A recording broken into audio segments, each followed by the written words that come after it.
Hola, soy Daniela. Gracias por acompañarme. La lotería sigue siendo, casi 60 años después de su publicación original en The New Yorker el 26 de junio de 1948, un desasosegante chispazo de terror en medio de lo plenamente ordinario. En él, la autora despliega toda su habilidad para generar una incomodidad creciente en el lector, que poco a poco, a medida que avanza su lectura, irá dándose cuenta de forma inconsciente de que en ese rito aparentemente inocente habita la más terrible oscuridad del alma humana. Hoy escucharemos La Lotería, de Shirley Jackson. La mañana del 27 de junio amaneció clara y soleada, con el calor lozano de un día de pleno estío. Las plantas mostraban profusión de flores y la hierba tenía un verdor intenso. La gente del pueblo empezó a congregarse en la plaza, entre la oficina de correos y el banco, alrededor de las 10. En algunos pueblos había tanta gente que la lotería duraba 2 días y tenía que iniciarse el día 26. Pero en aquel pueblecito, donde apenas había 300 personas, todo el asunto ocupaba apenas un par de horas. De modo que podía iniciarse a las 10 de la mañana y dar tiempo todavía a que los vecinos volvieran a sus casas a comer. Los niños fueron los primeros en acercarse, por supuesto. La escuela acababa de cerrar para las vacaciones de verano y la sensación de libertad producía inquietud en la mayoría de los pequeños. Tendían a formar grupos pacíficos durante un rato antes de romper a jugar con su habitual bullicio, y sus conversaciones seguían girando en torno a la clase y los profesores, los libros y las reprimendas. Bobby Martin ya se había llenado los bolsillos de piedras, y los demás chicos no tardaron en seguir su ejemplo, seleccionando las piedras más lisas y redondeadas. Bobby, Harry Jones y Dickie Delacroix acumularon finalmente un gran montón de piedras en un rincón de la plaza y lo protegieron de las incursiones de los otros chicos. Las niñas se quedaron aparte, charlando entre ellas y volviendo la cabeza hacia los chicos, mientras los niños más pequeños jugaban con la tierra o se agarraban de la mano de sus hermanos o hermanas mayores. Pronto empezaron a reunirse los hombres, que se dedicaron a hablar de sembrados y lluvias, de tractores e impuestos, mientras vigilaban a sus hijos. Formaron un grupo, lejos del montón de piedras de la esquina, y se contaron chistes sin alzar la voz, provocando sonrisas más que carcajadas. Las mujeres, con descoloridos vestidos de andar por casa y suéteres finos, llegaron poco después de sus hombres. Se saludaron entre ellas e intercambiaron apresurados chismes mientras acudían a reunirse con sus maridos. Pronto, las mujeres, ya al lado de sus maridos, empezaron a llamar a sus hijos y los pequeños acudieron a regañadientes, después de la 4ª o la 5ª llamada. Bobby Martin esquivó, agachándose, la mano de su madre cuando pretendía agarrarlo y volvió corriendo, entre risas, hasta el montón de piedras. Su padre lo llamó entonces con voz severa y Bobby regresó enseguida, ocupando su lugar entre su padre y su hermano mayor. La lotería, igual que los bailes en la plaza, el club juvenil y el programa de la fiesta de Halloween, era dirigida por el señor Summers, que tenía tiempo y energía para dedicarse a las actividades cívicas. El señor Summers era un hombre jovial, de cara redonda, que llevaba el negocio del carbón, y la gente se compadecía de él porque no había tenido hijos y su mujer era una gruñona. Cuando llegó a la plaza portando la caja negra de madera, se levantó un murmullo entre los vecinos y el señor Summers dijo: «Hoy llego un poco tarde, amigos». El administrador de correos, el señor Graves, venía tras él cargando con un taburete de 3 patas, que colocó en el centro de la plaza y sobre el cual instaló la caja negra el señor Summers. Los vecinos se mantuvieron a distancia, dejando un espacio entre ellos y el taburete. Y cuando el señor Summers preguntó: ¿alguno de ustedes quiere echarme una mano?, se produjo un instante de vacilación, hasta que 2 de los hombres, El señor Martin y su hijo mayor, Baxter, se acercaron para sostener la caja sobre el taburete mientras él revolvía los papeles del interior. Los objetos originales para el juego de la lotería se habían perdido hacía mucho tiempo, y la caja negra que descansaba ahora sobre el taburete llevaba utilizándose desde antes, incluso de que naciera el viejo Warner, el hombre de más edad del pueblo. El señor Summers hablaba con frecuencia a sus vecinos de hacer una caja nueva, pero a nadie le gustaba modificar la tradición que representaba aquella caja negra. Corría la historia de que la caja actual se había realizado con algunas piezas de la caja que la había precedido, la que habían construido las primeras familias cuando se instalaron allí y fundaron el pueblo. Cada año, después de la lotería, el señor Summers empezaba a hablar otra vez de hacer una caja nueva, pero cada año el asunto acababa difuminándose sin que se hiciera nada al respecto. La caja negra estaba cada vez más gastada y ya ni siquiera era completamente negra, sino que le había saltado una gran astilla en uno de los lados, dejando a la vista el color original de la madera, y en algunas partes estaba descolorida o manchada. El señor Martin y su hijo mayor, Baxter, sujetaron con fuerza la caja sobre el taburete hasta que el señor Summers hubo revuelto a conciencia los papeles con sus manos. Dado que la mayor parte del ritual se había eliminado o olvidado, el señor Summers había conseguido que se sustituyeran por hojas de papel las fichas de madera que se habían utilizado durante generaciones. Según había argumentado el señor Summers, las fichas de madera fueron muy útiles cuando el pueblo era pequeño, pero ahora que la población había superado los 3 centenares de vecinos y parecía en trance de seguir creciendo, era necesario utilizar algo que cupiera mejor en la caja negra. La noche antes de la lotería, el señor Summers y el señor Graves preparaban las hojas de papel y las introducían en la caja, que trasladaban entonces a la caja fuerte de la compañía de carbones del señor Summers, para guardarla hasta el momento de llevarla a la plaza la mañana siguiente.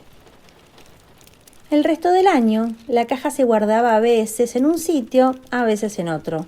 Un año había permanecido en el granero del señor Graves y otro año había estado en un rincón de la oficina de correos. Y a veces se guardaba en un estante de la tienda de los Martin y se dejaba allí el resto del año. Había que atender muchos detalles antes de que el señor Summers declarara abierta la lotería. Por ejemplo, había que confeccionar las listas de cabezas de familia, de cabezas de las casas que constituían cada familia y de los miembros de cada casa. También debía tomarse el oportuno juramento al señor Summers como encargado de dirigir el sorteo, por parte del administrador de correos. Algunos vecinos recordaban que, en otro tiempo, el director del sorteo hacía una especie de exposición, una salmodia rutinaria y discordante que se venía recitando año tras año, como mandaban los cánones. Había quien creía que el director del sorteo debía limitarse a permanecer en el estrado mientras la recitaba o cantaba, mientras otros opinaban que tenía que mezclarse entre la gente, pero hacía muchos años que esa parte de la ceremonia se había eliminado. También se decía que había existido una salutación ritual que el director del sorteo debía utilizar para dirigirse a cada una de las personas que se acercaban para extraer la papeleta de la caja. Pero también esto se había modificado con el tiempo, y ahora solo se consideraba necesario que el director dirigiera algunas palabras a cada participante cuando acudía a probar su suerte.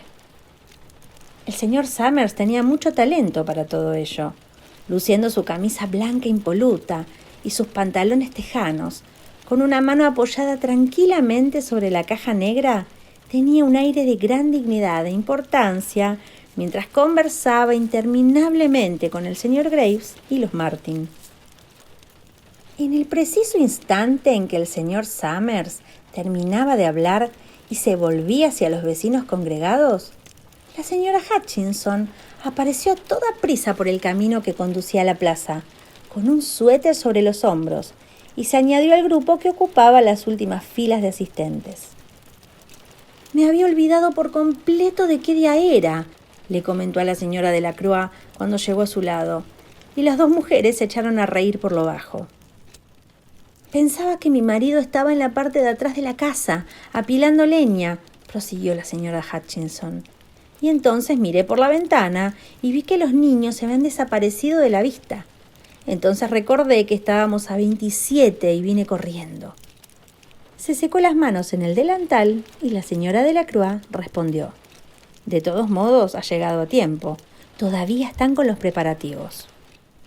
La señora Hutchinson estiró el cuello para observar a la multitud y localizó a su marido y a sus hijos casi en las primeras filas. Se despidió de la señora Delacroix con unas palmaditas en el brazo y empezó a abrirse paso entre la multitud. La gente se apartó con aire festivo para dejarla avanzar. 2 o 3 de los presentes murmuraron, en voz lo bastante alta como para que les oyera todo el mundo: «Ahí viene tu mujer, Hutchinson», y «Finalmente se ha presentado, Bill».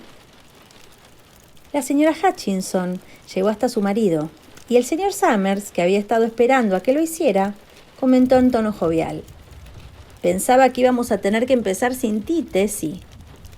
«No querrías que dejara los platos sin lavar en el fregadero, ¿verdad, Joe?», respondió la señora Hutchinson con una sonrisa, provocando una ligera carcajada entre los presentes, que volvieron a ocupar sus anteriores posiciones tras la llegada de la mujer.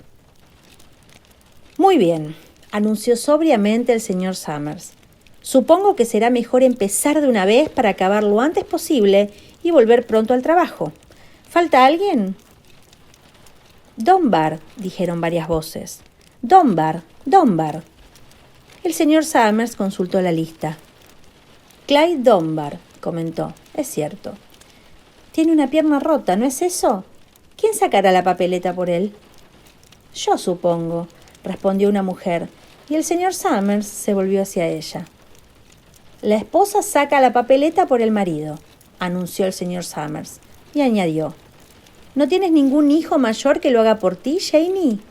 Aunque el señor Summers y todo el resto del pueblo conocían perfectamente la respuesta, era obligación del director del sorteo formular tales preguntas oficialmente. El señor Summers aguardó con expresión atenta la contestación de la señora Dunbar. «Horace no ha cumplido aún los 16», explicó la mujer con tristeza. «Me parece que este año tendré que participar yo por mi esposo». «De acuerdo», asintió el señor Summers. Efectuó una anotación en la lista que sostenía en las manos y luego preguntó: «¿El chico de los Watson sacará papeleta este año?». Un muchacho de elevada estatura alzó la mano entre la multitud. «Aquí estoy», dijo. «Voy a jugar por mi madre y por mí». El chico parpadeó, nervioso, y escondió la cara mientras varias voces de la muchedumbre comentaban en voz alta: «Buen chico, Jack», y «Me alegro de ver que tu madre ya tiene un hombre que se ocupe de hacerlo». «Bien», dijo el señor Summers, «creo que ya estamos todos». «¿Ha venido el viejo Warner?». «Aquí estoy», dijo una voz, y el señor Summers asintió.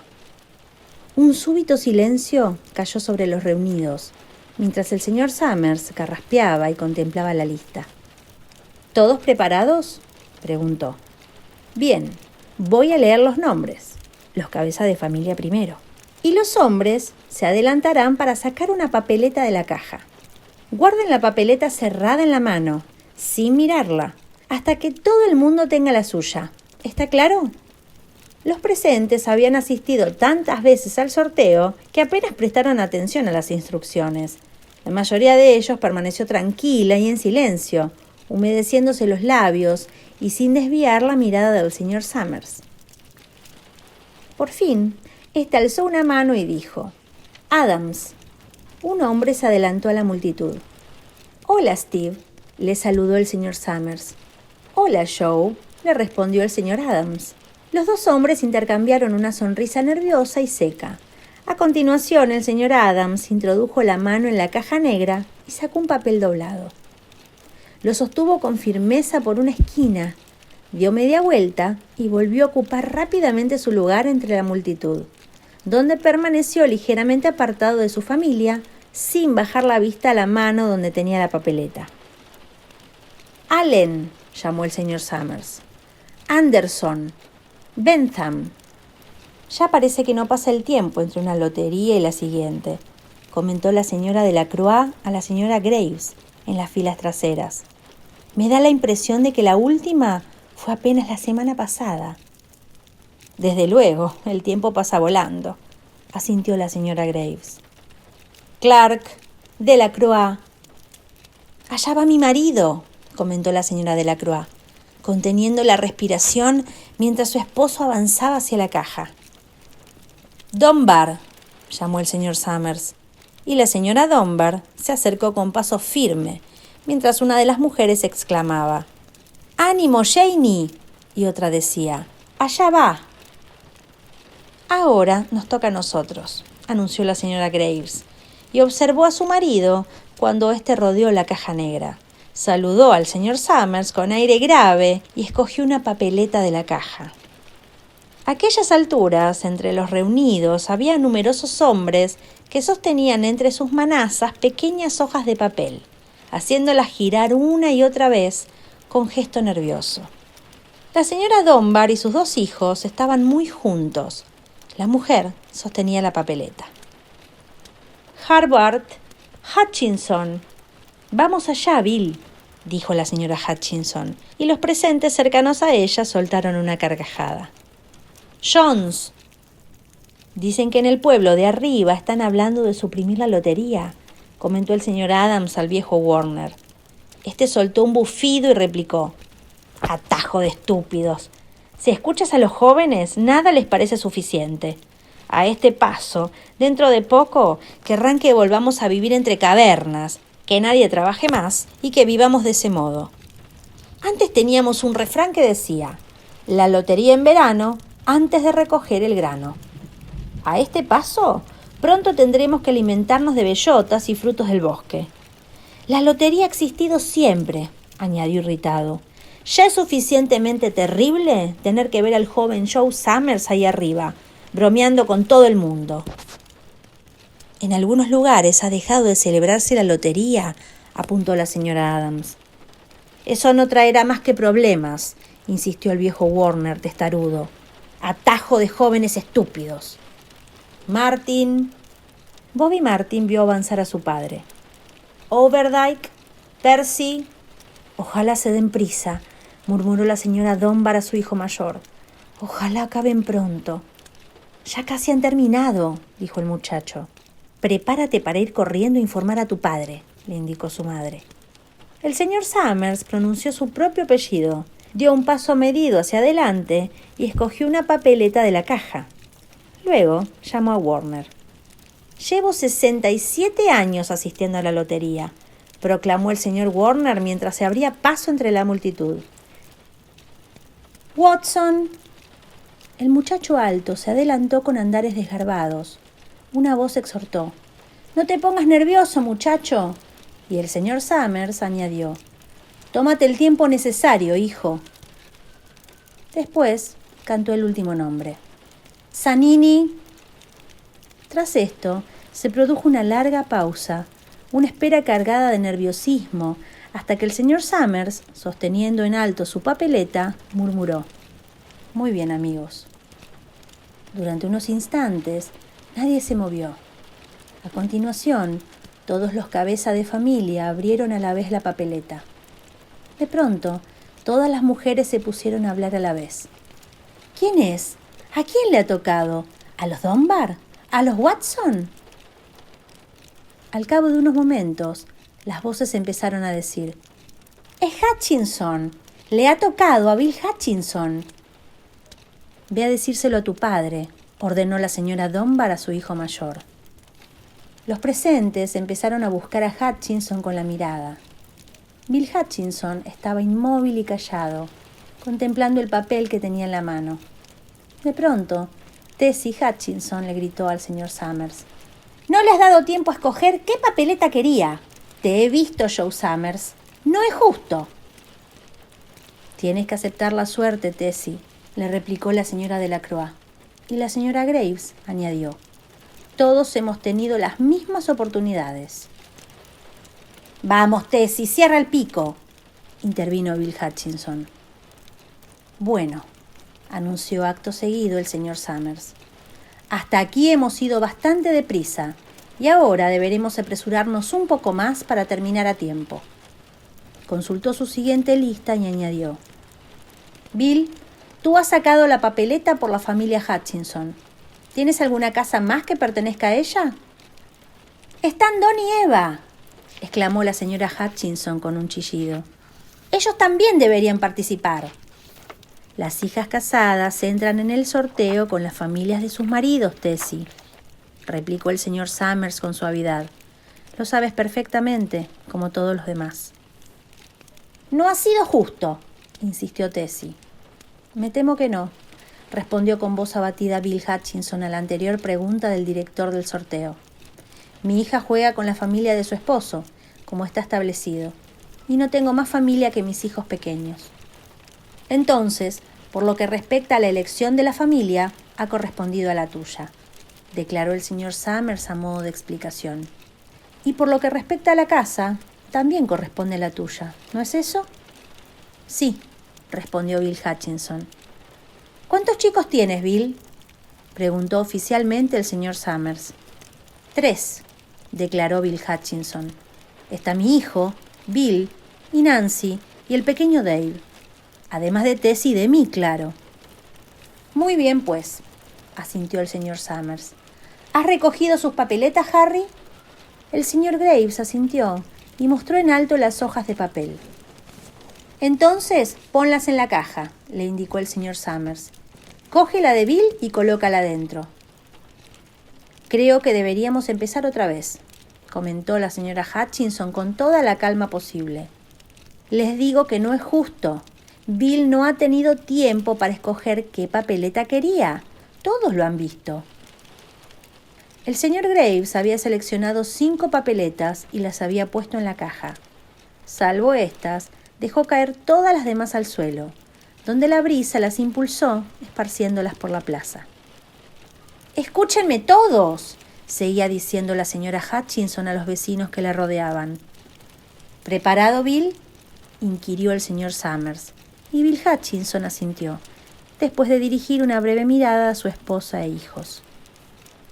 «Recuerden», continuó el director del sorteo, «saquen una papeleta y guárdenla sin abrir hasta que todos tengan la suya. Harry, tú ayudarás al pequeño Dave».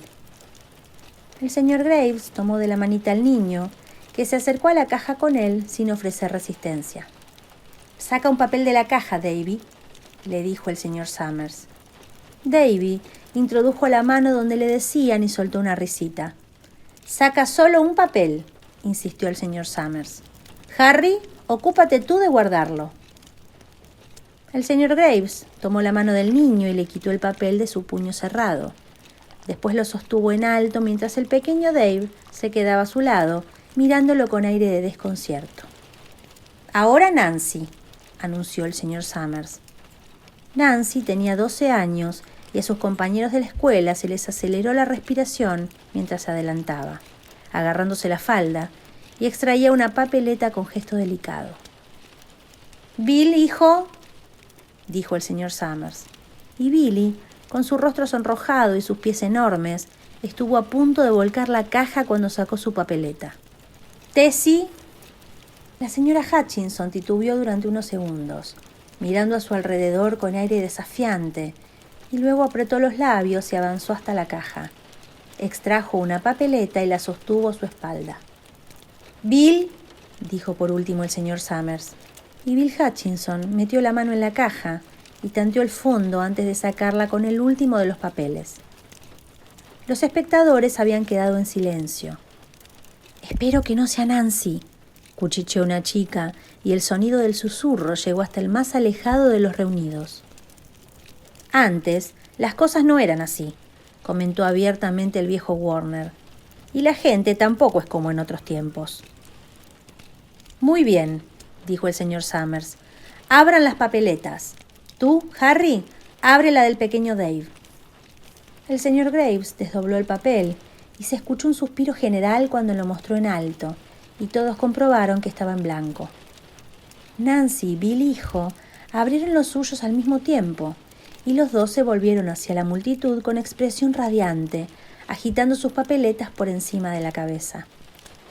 «Tessie», indicó el señor Summers. Se produjo una breve pausa, y a continuación el director del sorteo miró a Bill Hutchinson. El hombre desdobló su papeleta y le enseñó. También estaba en blanco.